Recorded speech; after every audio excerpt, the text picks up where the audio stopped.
الرحمن الرحيم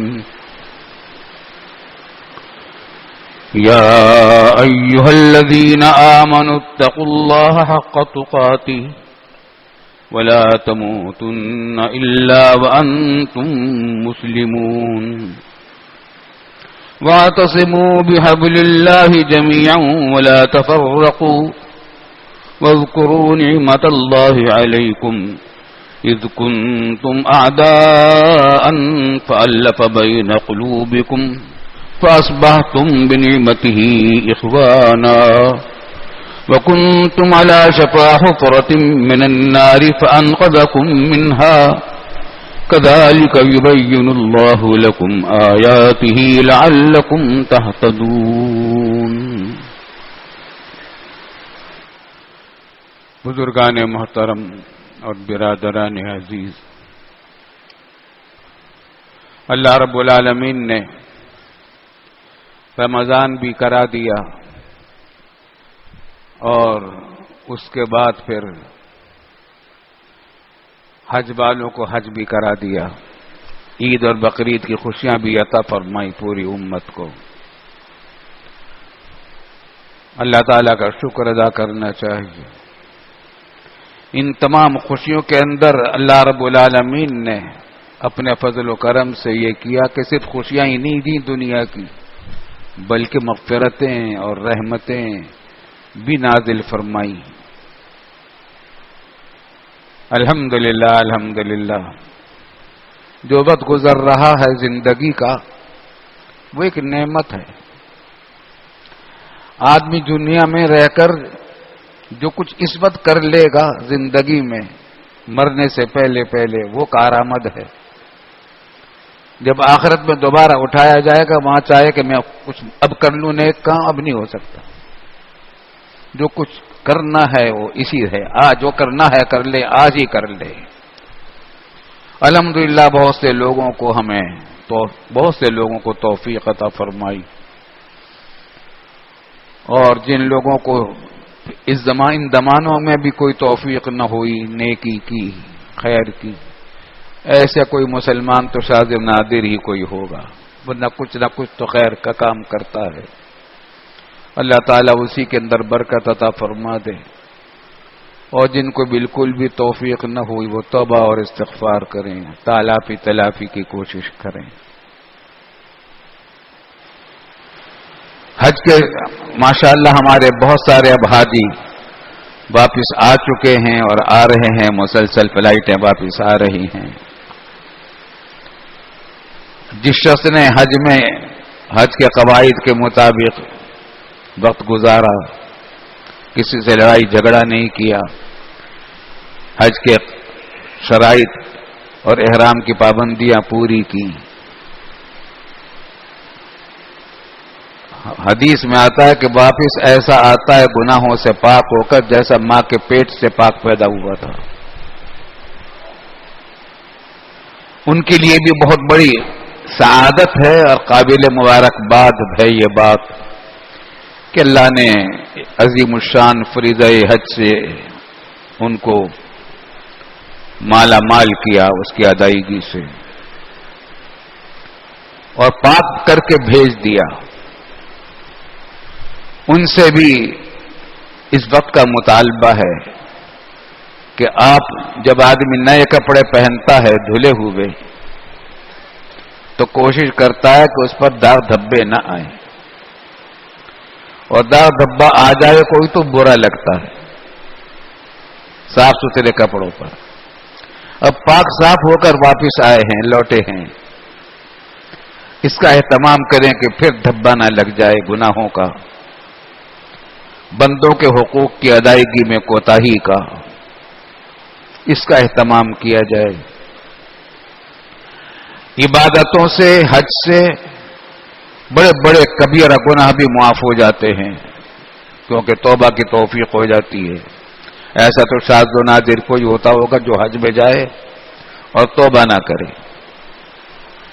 لیکن بندوں کے حقوق تو معاف نہیں ہوتے جب تک ادا نہ کر دیے جائیں، اور اگر ادا نہیں کر سکتے تو ان سے معافی نہ کرا لی جائے. اور اگر وہ جب انتقال کر چکے تو اس کی تلافی کی کوئی کوشش کی جائے. اگر مالی صورت میں تھی تو اس کے وارثوں کو پہنچایا جائے، ورنہ اس کی طرف سے صدقہ خیرات کیا جائے. لمبی داستان ہے. بندوں کے حقوق کا معاملہ بڑا خطرناک ہے، بہت خطرناک ہے، بہت خطرناک ہے. اس واسطے اس کی طرف توجہ کرنی چاہیے. ابھی ہمارے بہت سارے بھائی آ چکے، بہت سارے آنے والے ہیں. جو آنے والے ہیں ان کے رشتہ دار حضرات یہ پیغام ان تک پہنچائیں کہ اللہ نے بہت بڑی خوش نصیبی عطا فرمائی آپ کو، لیکن اس کا جائزہ لے لیں کہ کسی بندے کا حق تو آپ کے ذمہ نہیں ہے. کسی کا دل تو نہیں دکھا رکھا، کسی کو گالی تو نہیں دی تھی، کسی کو تھپڑ تو نہیں مارا تھا. بیوی کو، بچوں کو، پڑوسیوں کو، دوستوں کو، رشتہ داروں کو، ماں باپ کو، کسی کو ناحق تکلیف تو نہیں پہنچائی تھی. معافی مانگے. جب تک معافی نہیں ہے تو بندوں کی بھی معافی نہیں ہے. کتنی بھی عبادتیں کر لے وہ اپنی جگہ پر، اس کا ثواب اپنی جگہ پر ہے. بندوں کی حقوق کی معافی کا وعدہ نہیں ہے. حدیث میں آتا ہے حضور صلی اللہ علیہ وسلم نے پوچھا کہ تم مفلس کس کو کہتے ہو؟ صحابہ کرام سے پوچھا. صحابہ کرام نے عرض کی کہ یا رسول اللہ، مفلس اس کو کہتے ہیں جو فقیر ہو، جس کے پاس مال نہ ہو. فرمایا کہ اصل مفلس تو ایک مفلس وہ ہوگا جو بڑا مفلس ہے، جو آخرت میں بڑی بڑی نیکیاں لائے گا، نمازیں، روزے، حج، عمرے، زکوٰۃ، صدقات، خیرات، تلاوتیں، ذکر، بہت عبادتیں لے کر آئے گا. خوش ہو رہا ہوگا کہ میرے پاس تو نیکیوں کے انبار ہیں. ایک بات یہاں سمجھ لیجئے کہ جو اعمال ہم کرتے ہیں آخرت میں ان کو جسمانی شکل دے دی جائے گی. ہم جو کچھ بھی کرتے ہیں اس کی جسمانی شکل ہوگی آخرت میں. تو وہ جسم ہوگا تو وہ میزان حساب میں رکھے جائیں گے نیک اعمال. خوش ہو رہا ہوگا کہ اب تو میرا پلڑ بھاری ہو گیا، لیکن دوسرے پلڑے میں رکھے جائیں گے، ابھی رکھے جا رہے ہوں گے. حساب ہو رہا ہوگا کہ آدمی آئے گا کوئی حقدار کہ یا اللہ آپ نے یہ وعدہ کیا تھا کہ آج کے دن انصاف ہوگا، عدل و انصاف ملے گا، جن کو دنیا میں نہیں ملا ان کو بھی یہاں ملے گا. اس نے میرے اتنا مال ضبط کیا تھا، دھوکہ دے کر مجھ سے وصول کیا تھا. وہ اقرار کرے گا. اللہ تعالیٰ کی طرف سے حکم ہوگا کہ اس کی اب یہاں روپیہ پیسہ تو ہے نہیں، اس کی اتنی نیکیاں اس کو دے دو. اس کو دے دیں گے. پھر دوسرا آئے گا کہ یا اللہ اس نے مجھے گالی دی تھی اور میں اس کا بدلہ نہیں لے سکا تھا. حکم ہوگا اس کو اتنی نیکیاں دے دو. اور کوئی آئے گا کسی نے مجھے ناحق مارا تھا، حکم ہوگا کہ اس کو اتنی نیکیاں دے دو. حکم کوئی آئے گا کسی نے اتنا مال لوٹا تھا، رشوت لے کر مجھ سے رشوت لی تھی، حکم ہوگا کہ اتنا مال اس کو دے دو. نیکیاں تقسیم ہوتی جائیں گی، حقدار آتے جائیں گے، ان کو ملتے جائیں گے حقوق، نیکیاں تقسیم ہوتی جائیں گی. لیکن حقوق کا مطالبہ کرنے والے ابھی ختم نہیں ہوں گے، آتے رہیں گے. اب نیکیاں تو ختم ہو گئی. اب حکم ہوگا کہ اب ایسا کرو کہ اس کی اب جو آ رہے ہیں حقدار نئے، ان کے گناہوں کو اس کے پلڑے میں ڈال دو.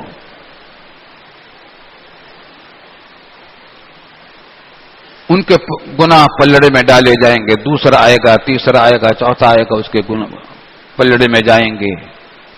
لالت نیکیوں کے انبار، رہ جائیں گے گناہوں کے انبار۔ حکموں کا گھسیٹ کر جہنم میں پھینک دو اس کو۔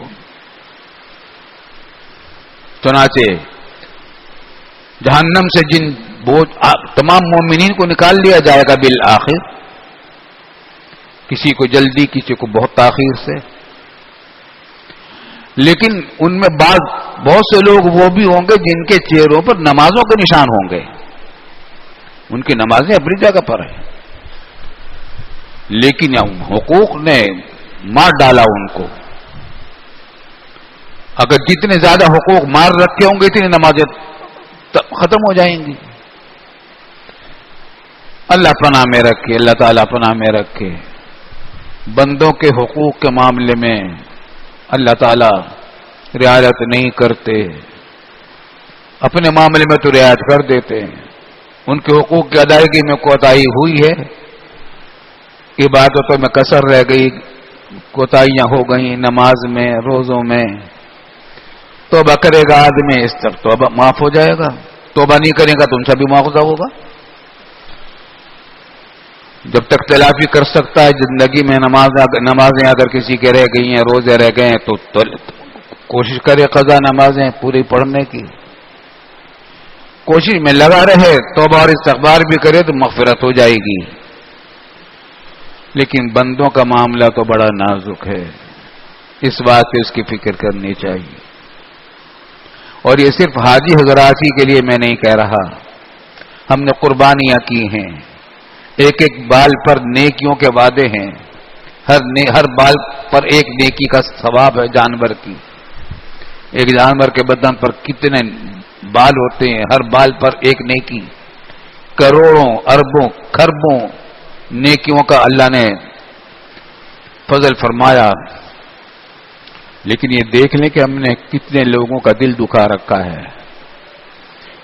سب سے پہلے فکر کرے آدمی بیوی بچوں کی، اپنے ماں باپ کی، بہن بھائیوں کی، ان کے ساتھ ہر وقت رہنا سہنا ہے، افسران اپنے ماتحتوں کی، مالکان اپنے ملازمین کی فکر کریں، اور ملازمین اپنے آقاؤں کی فکر کریں کہ ان کی ہم نے تنخواہ تو پوری لی تھی، مزدوری پوری لی تھی، ان کی ڈیوٹی ہم نے پوری دی یا نہیں دی۔ بہت معاملہ آسان نہیں ہے، یاد رکھیے بندوں کے حقوق کا معاملہ بہت نازک ہے۔ افسوس یہ ہے کہ لوگوں کو اس طرف توجہ نہیں ہوتی۔ نمازوں کی طرف تو الحمدللہ ہوتی ہے، کتابیں ہیں، فضائل اعمال کی کتابیں پڑھتے ہیں، سنتے ہیں، لیکن ان کی باتیں کم آتی ہیں، اس بات سے بھی ان کی طرف توجہ دلا رہا ہوں۔ پھر ہمارے شہر میں جو قتل و غارت گری کا بازار گرم رہا ہے، اور کچھ بدبخت اب بھی یہ کام کر رہے ہیں، یقین ہمارا اندازہ غالب گمان یہ کہ یہ مسلمان لوگ نہیں ہیں، یہ کہیں دوسرے ملک سے آئے ہیں، غیر مسلم ہیں، نام انہوں نے مسلمانوں کے رکھے ہیں، وہ آئے ہیں اسی بات سے کہ اسلامی جمہوریہ پاکستان کو تباہ و برباد کریں، ہماری آزادی کو خطرے میں ڈالیں۔ اسلام کے نام پر جو ملک ملا تھا، جس کا ہمارا سب کا کہنا کا یہی تھا، اور اب بھی کہتے ہیں کہ پاکستان کا مطلب کیا، لا الہ الا اللہ، اس کو ختم کرنے کے لیے طرح طرح کی سازشیں ہو رہی ہے، عالمی سطح پر کام ہو رہا ہے، پاکستان کے خلاف گھیرا ڈالا جا رہا ہے، امریکہ اور بھارت نے مل کر گھیرا ڈالا ہے، اور افغانستان کو بھی اب اس میں شامل کیا جا رہا ہے پاکستان کے خلاف۔ خطرناک صورتحال ہے۔ الحمدللہ ہماری فوجیں تیار ہیں، مسلسل تیاری کر رہی ہیں، اور غالب بہت خطرناک صورتحال ہے، اب بھی بہت خطرناک صورتحال ہے۔ بالکل ممکن ہے کہ بھارت جنگی جنون کا مرتکب ہو اور وہ کوئی حملہ کرے۔ اسی بات سے ہماری افواج نے الحمدللہ فضائیہ نے، بحریہ نے اور زمین افواج نے مشقیں بھی شروع کر رکھی ہیں، اور اس کے بعد ریہرسل بھی ہو رہی ہے، بڑے پیمانے پر ہو رہی ہے۔ لیکن یاد رکھیے کسی قوم کی فوج تنہا جیت نہیں سکتی دشمن کے مقابلے میں، جب تک عوام اس کی پشت پر نہ ہو۔ ہماری افواج الحمدللہ اسلام کے نام پر جان قربان کرنے والی فوج ہے، مسلمان فوج ہے اللہ کے فضل و کرم سے۔ ان کی پشت پر ہمارا اتحاد ضروری ہے. اگر ہم آپس میں لڑتے رہے، سیاسی جماعتیں ایک دوسرے کے گریبان کھینچتی رہیں اور مسجدوں کے ممبروں پر فرقہ واریت کی تقریریں ایک دوسرے کے خلاف ہوتی رہیں اور سیاسی میدانوں میں قومیت کی بنیاد پر، قوم زبان کی بنیاد پر نفرتیں پھیلائی جاتی رہیں، دشمن ان سے فائدہ اٹھائے گا. اللہ تعالی حفاظت فرمائے ہمارے وطن کی. اگر ہم سب متحد رہے، اور یہ دشمنوں کی پوری کوشش ہے کہ مسلمانوں کو آپس میں لڑاتے رہیں، پوری کوشش ہے کہ لڑاتے رہیں. خوب یاد رکھے، پوری تاریخ اسلام ہمارے سامنے ایک بات بتاتی ہے، وہ یہ کہ کبھی بھی مسلمانوں کے جتنے مقابلے ہوئے ہیں کافروں سے، کافر قوموں سے، بڑی بڑی طاقتوں سے جنگیں ہوئی ہیں، کسی بھی چھوٹی جنگ میں یا کسی بھی بڑی جنگ میں مسلمانوں کو شکست کبھی نہیں ہوئی. بڑی سے بڑی طاقت شکست نہیں دے سکی. اگر کبھی شکست ہوئی تو مسلمانوں کے باہمی اختلاف کی وجہ سے ہوئی ہے. دشمن نے مسلمانوں کے باہمی اختلاف سے فائدہ اٹھایا، ان کو آپس میں لڑوا دیا اور اپنا مطلب پورا کر لیا. چنانچہ ہمارے ملک میں کبھی شیعہ سنی کا جھگڑا کھڑا کیا جاتا ہے، کبھی دیوبندی بریلوی کا جھگڑا شروع کیا جاتا ہے، کبھی اہل حدیث اور غیر اہل حدیث کا مسئلہ کھڑا کیا جاتا ہے، کبھی سندھی مہاجر کا مسئلہ کھڑا کیا جاتا ہے، کبھی پنجابی پختون کا مسئلہ کھڑا کیا جاتا ہے، کبھی بلوچ اور پختون کا مسئلہ. غلط یہ کہ دشمنوں کی پوری کوشش یہ ہے کہ لڑایا جائے ان کو، کیونکہ اس کے بغیر وہ ہم سے جیت نہیں سکتے. انشاءاللہ ہم سے کبھی نہیں جیت سکتے، کبھی نہیں جیتے مسلمان. کیوں؟ وجہ اس کی ہے کہ دنیا کی کسی فوج کے پاس وہ طاقت نہیں ہے جو اسلام کے مجاہدین کے پاس ہے. وہ یہ کہ زندہ رہے جنگ کے بعد تو غازی، مر گئے تو شہید. غازی کا بھی درجہ اللہ کے نزدیک بہت اونچا، اور شہید کا درجہ تو اپنی جگہ پر ہے ہی. اس واسطے ہماری فوج تو شہادت کی متمنی رہتی ہے. ہر مسلمان جہاں شہادت متمنی رہتا ہے. الحمدللہ ہم بھی دعا کرتے ہیں. حضور صلی اللہ علیہ وسلم نے دعا فرمائی تھی کہ اللہ مجھ کو شہادت عطا فرما. ہر مسلمان کی تمنا ہوتی ہے. اس وجہ سے یہ جو ہمارے جذبہ شہادت ہے، یہ بہت بڑی طاقت ہے، ول پاور ہے یہ دشمن کے مقابلے پر. اور اسی کو فنا کرنے کے لیے ہمارے مسلمانوں کو لڑانے کی کوششیں کی جا رہی ہیں. اب سیاسی جماعتوں کو کے نام پر ہمارے پاکستان میں کیا قتل و غارت گری ہوئی ہے. اب بھی جس کو موقع مل رہا ہے وہ اپنی کارروائی کر رہا ہے. کہیں اسلام کے نام پر ہو رہا ہے، کہیں اپنی قومیت کے نام پر ہو رہا ہے، کبھی اپنے فرقے کے نام پر ہو رہا ہے. اس سے پناہ مانگیں، اس سے تو کوشش کریں. اور بھائی دوسری بات یہ ہے کہ ہمارے تھر کے علاقے میں مسلسل خبریں آ رہی ہیں کہ کتنے اموات روزانہ بچوں کی ہو جاتی ہیں. وہاں خوراک کی بڑی کمی ہے، بہت بڑے پیمانے پر مدد کی ضرورت ہے. خبریں یہ بھی آتی ہیں کہ سرکاری طور پر خبریں آتی ہیں کہ فلاں صاحب بڑے صاحب گئے ہیں اور وہاں فوٹو کا پروگرام ہو گیا، وہاں کے ہاسٹل میں قیام کیا اور فوٹو اتروائے، اخبارات میں فوٹو چھپ گئے، میڈیا پر آ گئے اور کام کچھ نہیں ہوا. وہاں بچے تڑپ رہے ہیں، وہاں سے موتیں اب بھی ہو رہی ہیں. اس طرف بھی توجہ کرنے کی ضرورت ہے. اور ایک بات یہ بھی کہ ہمارے یہاں دارالعلوم کی طرف سے الحمدللہ وہاں سے کئی مرتبہ ہمارے یہاں وفود جا چکے ہیں، رشوت کبھی راشن لے کر، کبھی نقد لے کر. اس طریقے کے اب اپنے طور پر تنظیمیں اپنا طور پر کام کریں اور وہاں پھیلائیں. وہاں اس میں ہندو بھی بیچارے بہت ہیں، مگر غیر مسلم ہیں، ٹھیک ہے، مگر ان کا حق ہے، ان کو بھی نفلی صدقہ دیا جا سکتا ہے. زکوٰۃ تو نہیں دی جا سکتی، نفلی صدقہ ان کو بھی دیا جا سکتا ہے. ان کو صدقہ دینے میں بھی بڑا اجر و ثواب ہے. اور رسول اللہ صلی اللہ علیہ وسلم سے پوچھا گیا تھا کہ سب سے اچھا عمل اسلام میں کون سا ہے، تو آپ نے ایک موقع پر فرمایا کہ اطعام الطعام وقراءۃ السلام علی من عرفت ومن لم تعرف. کھانا کھلانا. تو کسی جگہ پر کھانا کھلانے کی سب سے زیادہ ضرورت ہے. تھر کے اندر یہ صورت حال ہے. اس طرف توجہ کریں. آج کی باتوں کا 3 خلاصہ ہے. ایک یہ کہ اب ہم ادائے حقوق کے معاملے میں جائزہ لیں اپنے نفس کا کہ کس کا حق اپنے ذمہ رہ گیا ہے. اور دوسرا یہ کہ آپ اس کے افتراق اور اتحاد کو کسی حالت میں مجروح نہ ہونے دیں.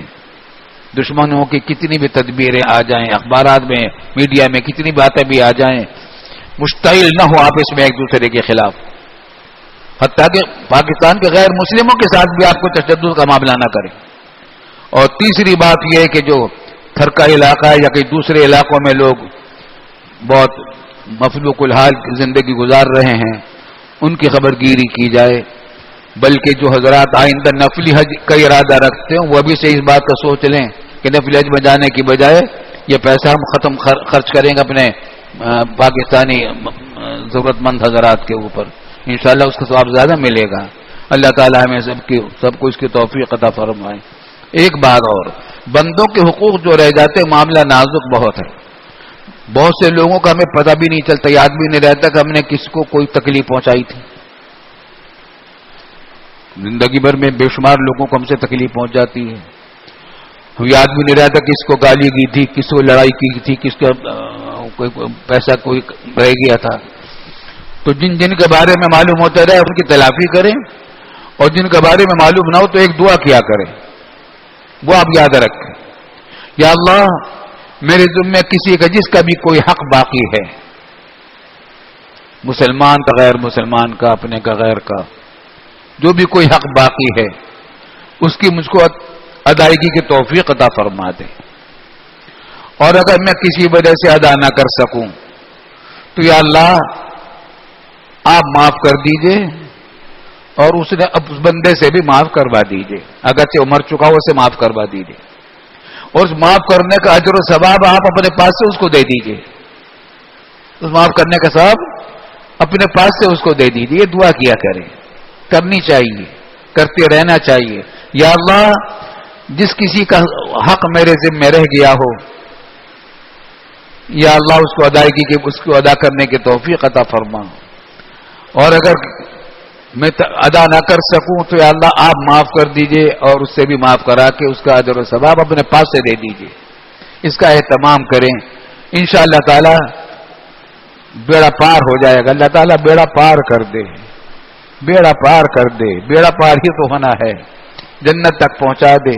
کچھ نہیں پتا ہمارے راستہ سفر میں اب کتنا اور سفر باقی ہے. اللہ تعالیٰ اس سفر کو آسان کر دے.